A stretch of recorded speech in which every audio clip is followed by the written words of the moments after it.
Teaching classes form करके YouTube channel में आप सबका स्वागत है। आज का हमारा टॉपिक है क्लासिफिकेशन, ह्यूमन वर्गीकरण। वर्गीकरण होता क्या है? वस्तुओं, आंकड़ों या जीव जंतु, वो कुछ भी चीज हो सकता है। फिजिकल वस्तु भी हो सकता है, वो जीव जंतु के बारे में भी हो सकता है, और आंकड़े डिजिट्स के बारे में भी हो सकता है। उनकी समानताओं और विभिन्नताओं, मतलब तीन चीज एक दूसरे से रिलेट करेगा, और ये क्या होगा? डिफरेंस होगा। ह्यूमन विभिन्नता और परस्पर संबंधों के आधार पर अलग अलग क्रमबद्ध तरीके से उसको अलग अलग करना, वो प्रक्रिया हमारा क्या कहलाता है? क्लासिफिकेशन कहलाता है। तो इससे रिलेटेड क्वेश्चन देखते हैं। हमारा पहला क्वेश्चन है, यह है हमारा टाइप 1। दिया गया है कि 4 शब्द दिए गए हैं जिनमें से 3 किसी प्रकार से एक समान है। मतलब यहाँ पर 4 जो ऑप्शन दिया गया है, 3 जो हमारा पहला क्वेश्चन है टाइप 1। 4 शब्द दिए गए हैं जिनमें से 3 किसी प्रकार से एक समान है, जबकि चौथा असंगत है। असंगत शब्द का चयन कीजिए। यहाँ पे 4 ऑप्शन दिया हुआ है। 3 शब्द ऐसे हैं जो एक दूसरे से रिलेट करता है, वो किसी न किसी से संबंधित होगा, बट एक जो शब्द है वो डिफरेंट है, वही हमारा क्या होगा? असंगत होगा। तो देखो यहाँ पर देखते हैं हम लोग क्या है। चाक, चाक क्या करता है? वो किसी चीज को लिखने का काम करता है। मार्कर, मार्कर भी क्या करता है? किसी चीज को लिखने का काम करता है। पुस्तक ये नहीं करता, ये तो हम किसी से स्टडी करते हैं। चौथा है हमारा पेन, ये भी क्या करता है? लिखने का काम करता है। तो पेन है, मार्कर है और चाक, ये तीनों चीज क्या करते हैं? लिखने का काम करते हैं। तो एक दूसरे से क्या रिलेट कर रहे हैं, बट डिफरेंट क्या है इसमें? पुस्तक, पुस्तक लिखने का काम नहीं करता, वो हमारा क्या है? एक बुक होता है जिससे हमको नॉलेज मिलता है। ये डिफरेंट है, तो हमारा असंगत क्या होगा? ये पुस्तक होगा, और यही हमारा आंसर होगा। नेक्स्ट क्वेश्चन है, यहाँ पर लिखा हुआ है, निम्न में से विषम का चयन कीजिए। यहाँ पे कुछ अल्फाबेट दिए हुए हैं, ये मानिए किसी धातु का नाम है, कोई धातु है, कोई उपधातु है। जैसे सिलिकॉन, सुने हैं केमिस्ट्री में, फास्फोरस, ये है हमारे जर्मेनियम, और ये है आर्सेनिक। इनमें से 3 जो है, धातु भी हो सकता है, अधातु भी हो सकता है, उपधातु भी हो सकता है। तो 3 एक चीज से रिलेट करेंगे, एक डिफरेंट होगा। तो सिलिकॉन, सिलिकॉन हमारा क्या होता है? सिलिकॉन हमारा उपधातु है। फास्फोरस, फास्फोरस क्या है? हमारा एक अधातु है। जर्मेनियम, जर्मेनियम क्या है? एक उपधातु है। आर्सेनिक भी क्या है? एक उपधातु है। तो सिलिकॉन है, जर्मेनियम है और आर्सेनिक है, ये तीनों क्या है? हमारे उपधातु। मतलब क्या होता है? जो धातु और अधातु दोनों मिल करके, दोनों की क्वालिटी जो एक में मिलता है, उसको हम लोग क्या बोलते हैं? उपधातु बोलते हैं।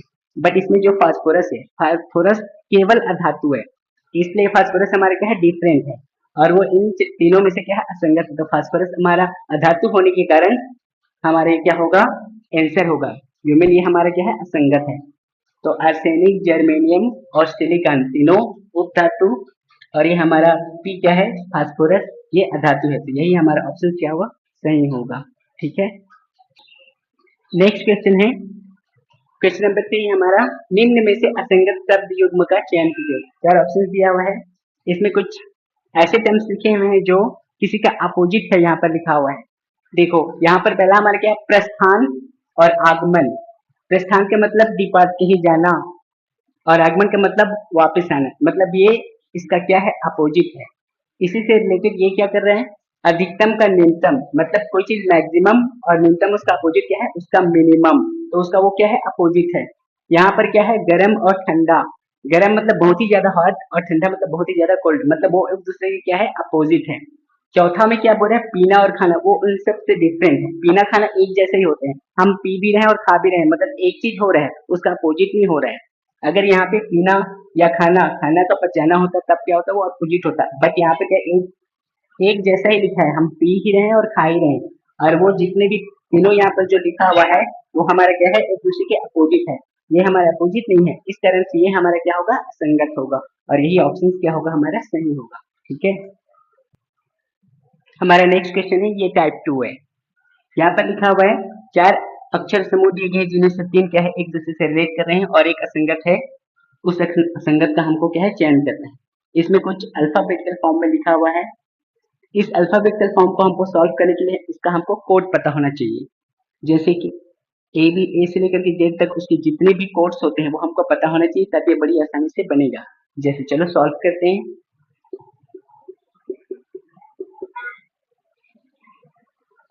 हमारा के का क्या होगा? 11, एम का क्या होगा 14, एफ का क्या होगा 6, ये हमारा कोड हो गया।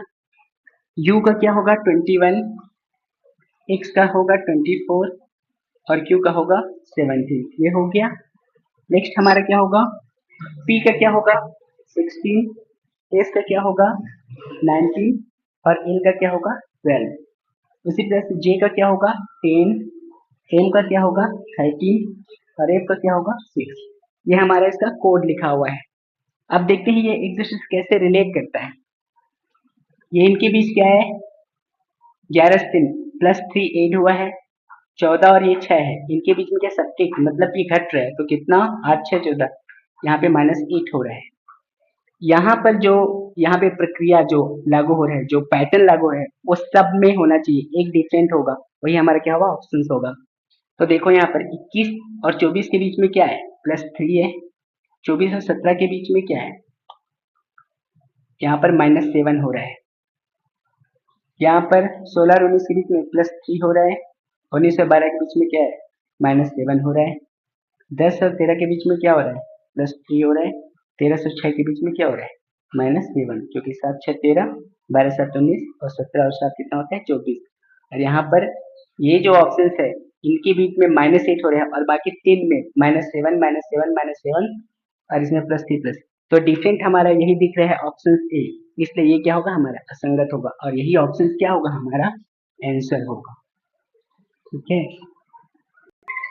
हमारा नेक्स्ट क्वेश्चन है, देखो इस टाइप के भी हमारे पास क्वेश्चन आएंगे एग्जाम में। यहाँ पर ऐसे मतलब ब्रैकेट्स में ऐसा दिया होगा, अल्फाबेट लिखा होगा, इसमें हमको पहचानना है कि कौन सा डिफरेंट है। देखो पहले इसको सॉल्व करें, हमको तो इसका कोड पता होना चाहिए, अगर वो कोड इस पर लागू नहीं होता है तो हमको वॉवेल्स और कॉन्सोनेंट को भी देखना है, कौन सा स्वर है कौन सा व्यंजन है, वो भी काम न करे तब हमको ये देखना है कि इसकी लाइनिंग कितनी है। तो देखो यहाँ पर इसमें लाइन को काउंट किया गया है, जैसे यहाँ पर एम की कितने लाइन्स हैं 1 2 3 4, इसमें कितने हैं 4 लाइन है। इसमें देखो 1 2 3 4, इसमें भी 4 लाइन है।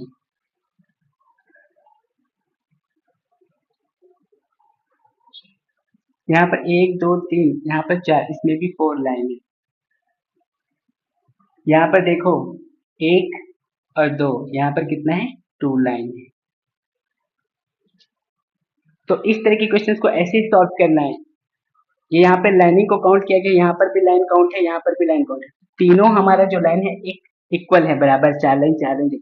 ये डिफरेंट है, तीन में सिर्फ 2 ही लाइन है, तो ये वाला जो है हमारा डिफरेंट है, यू मीन असंगत है, तो यही हमारा क्या होगा आंसर होगा। देखते हैं इसमें ऑप्शन कौन सा है, ए का डी, ये हमारा ए है, ये हमारा बी है, ये हमारा सी है, ये हमारा डी है, तो डी ऑप्शन हमारा क्या होगा करेक्ट होगा। सी 4 लाइन्स है, बी में भी 4 लाइन्स है और ए में भी कितना है 4 लाइन्स है, तो डी ऑप्शन हमारा क्या होगा आंसर होगा और यही हमारा क्या होगा ऑप्शन।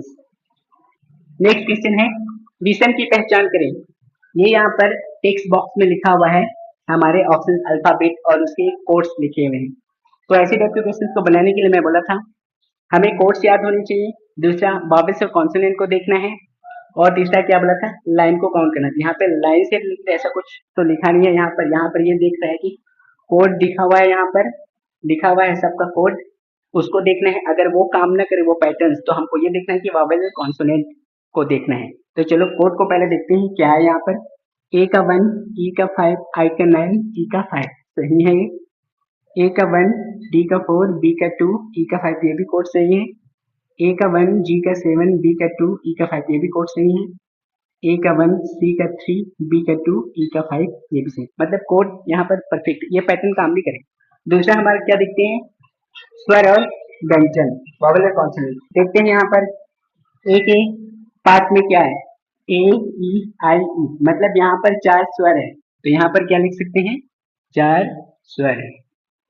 बी पार्ट में देखते हैं क्या लिखा है ए डी बी, मतलब यहाँ पर ए और ई 2 स्वर है और 2 कॉन्सोनेंट है, मतलब यहाँ पर स्वर 2 है।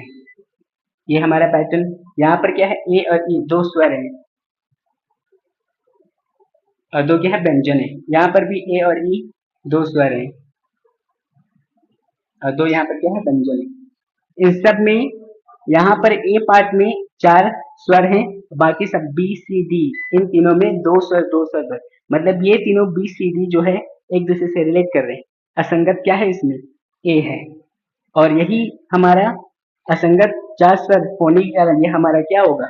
डिफरेंट इन तीनों से। तो ये हमारा क्या होगा? उत्तर होगा। कि ऑप्शंस में ढूंढते हैं क्या है? ए कहाँ पर लिखा है? तो सी ऑप्शंस में ए लिखा है, तो यही हमारा क्या होगा? उत्तर होगा। ठीक है। नेक्स्ट क्वेश्चन है, अब यहाँ पर 4 संख्या युग्म दिए गए हैं जिनमें से 3 किसी तरह से संगत है तथा एक असंगत है, इसका चयन कीजिए। यहाँ पर देखो न्यूमेरिकल वर्ड दिया हुआ है, ये किसी न किसी का स्क्वायर हो सकता है, क्यूब हो सकता है। यहाँ देखने से ही पता चल रहा है कि किसी का स्क्वायर हो सकता है, क्यूब हो सकता है।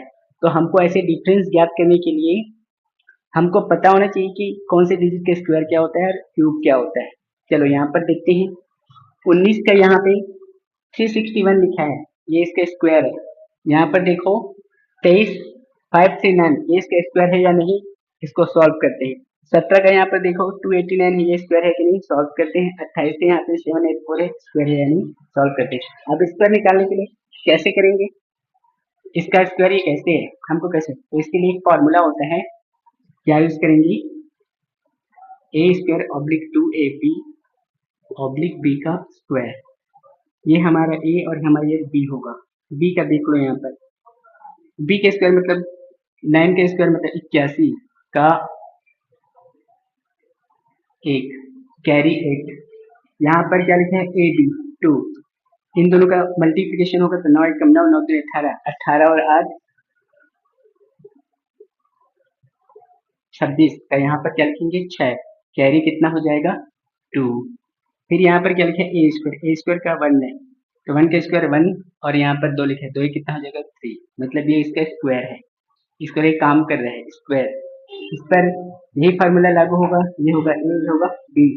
बी का स्क्वायर मतलब 8 8 64 की क्या है? 4 कैरी 6। फिर यहाँ पे मल्टीप्लाई करो, यहाँ पे 8 दूनी 16 16 दूनी 32 32 और 6 38 38 की 8 कैरी 3। ए का स्क्वायर मतलब 2 स्क्वायर 4 4 तीन कितना है? 7 784। ये भी स्क्वायर है, ये भी हमारा सही है स्क्वायर। नेक्स्ट स्टेप में यहाँ पे 23 का देखते हैं, 23 का ए और यहाँ पे बी, बी स्क्वायर मतलब 9। फिर 2 ए बी 3 दूनी 6 6 दूनी 12 12 का 2 कैरी 1। फिर यहाँ पे ए का स्क्वायर 2 स्क्वायर मतलब 4 4 क्या है? 5 529 आना चाहिए, बट यहाँ पे 539 है। मतलब ये ऑप्शन हमारा क्या है? स्क्वायर नहीं है। इसको देखते हैं 17, ये हो जाएगा ए, हो जाएगा बी। बी स्क्वायर मतलब 49 9 कैरी कितना है? 4। फिर 2 ए बी 7 के 7 7 14 14 4 18 की 8 कैरी 1। फिर ए स्क्वायर मतलब ए 1 स्क्वायर 1 और 1 कितना है? 2 289। मतलब ये भी सही है, ये भी सही है, ये भी सही है। ये तो हमारा रॉन्ग है क्योंकि 529 23 का स्क्वायर होता है, बट यहाँ पर 539 लिखा है, तो ये हमारा डिफरेंट है और यही हमारा आंसर होगा क्योंकि ये असंगत है और ये हमारा क्या होगा? आंसर होगा। ठीक है। नेक्स्ट क्वेश्चन है, दिए गए विकल्पों में से असंगत को चुनें। देखो यहाँ पे डिजिट लिखा हुआ है, यहाँ पर स्क्वायर है या क्यूब है, या हमको देखना पड़ेगा। उसके बाद फिर कौन सा डिफरेंट है और कौन सा 3 इक्वल है वो हमको पता चलेगा। यहाँ पर क्लियर दिख रहा है, यहाँ पे 16 और 64 लिखा है, 16 और 64 लिखा है। 16 किसका स्क्वायर है? ये 4 का स्क्वायर है। फिर यहाँ पर क्या बोल रहे हैं? 64 मतलब 8 का स्क्वायर है। 25 है मतलब ये 5 का स्क्वायर है। 81 मतलब 9 का स्क्वायर है ये। यहाँ पर 49 लिखा है मतलब ये 7 का स्क्वायर है। 169 मतलब 13 का स्क्वायर है ये। 36 लिखा है 36 6 का स्क्वायर है। और ये हमारे 100 लिखा है मतलब ये 10 का स्क्वायर है। सभी स्क्वायर है, हमको पता नहीं चल रहा है कि इनके बीच कौन सा समान है और कौन सा डिफरेंट है, असंगत है। अब देखते हैं इनके बीच में क्या एड है, क्या सिमिलैरिटी है, इनके बीच में क्या है, उनके बीच में क्या है, इसके बीच में क्या है। देखते हैं इन दोनों के बीच में क्या है। 4 और 4 मतलब इन दोनों के बीच में 4 4 का गैप है। इनके बीच में क्या है? 4 का गैप है, मतलब 5 4 9 4 4 8। इनके बीच में 7 7 4 11 होता है, बट यहाँ पे तो 13 लिखा है। 7 6 का गैप है, यहाँ पर 6 का गैप है। इनके बीच में 6 4 10 मतलब 4 का गैप है। तो ये इनके बीच में 4 4 8, इनके बीच में 5 4 9, इनके बीच में 6 4 10, मतलब इन तीनों में 4 ऐड हुआ है, बट इसमें क्या है 6 ऐड हुआ है। तो ये हमारा ऑप्शन बी ऑप्शन हमारा क्या है असंगत है, और यही हमारा क्या होगा उत्तर होगा। ठीक है, हमारा नेक्स्ट क्वेश्चन है, यह है हमारा टाइप 4। कुछ ऐसे भी टाइप से क्वेश्चन आएंगे, देखो अव्यवस्थित अक्षरों को पुनर्व्यवस्थित करें और सार्थक शब्द बनाएं और फिर उनमें से भिन्न को चुनें। मतलब यहाँ पे कुछ वर्ड्स लिखे हुए हैं जो इधर उधर एक्सचेंज है, वो अल्फाबेट, उसको हमको एक सीक्वेंस पर एक वर्ड बनाना है। फिर इन चारों में हमको देखना है कि कौन सा तीन समान है और एक असंगत है। चलो सॉल्व करते हैं इसको। देखो ए ऑप्शन में क्या लिखा है OENS, ये कौन सा व्यवस्थित करने पर मतलब अरेंज करने पर ये कौन सा वर्ड बनेगा, तो ये बनेगा नोज। क्या बनेगा नोज, NOSE नोज। दूसरा ये हमारा KWLA, ये कौन सा वर्ड बनेगा जब इसको अरेंज करेंगे व्यवस्थित करेंगे तो ये वाक बनेगा, WALK वाक। ALIN ये क्या बनेगा, ये नेल बनेगा, NAIL नेल। ये EDAH ये क्या बनेगा व्यवस्थित करेंगे तो हेड बनेगा, HEAD। अब इसका देखते हैं कौन सा सिमिलर है कौन डिफरेंट है, समान। नोज का मतलब होता है नाक, वाक मतलब चलना, नेल मतलब नाखून, और हेड मतलब सिर। ये तो तीन से कौन समान है, ये नाक है, ये नाखून है, ये सिर है। मतलब ये तीनों हमारे शरीर के अंग हैं, मतलब एक दूसरे से देख करें। वाक चलना है, मतलब वो एक चलना एक क्रिया है, मेन वर्ब है, और ये हमारे शरीर के सब एक एक अंग है। तो तीनों हमारे शरीर के पार्ट्स हैं जो एक दूसरे से रिलेट करते हैं, बट वाक डिफरेंट है जो मेन वर्ब है, चलने की क्रिया है, इसलिए ये क्या होगा असंगत होगा, और यही हमारा क्या होगा आंसर होगा। तो मीन बी ऑप्शन हमारा क्या होगा उत्तर होगा। ठीक है, हमारे YouTube चैनल को शेयर कीजिए, सब्सक्राइब कीजिए। Thank you.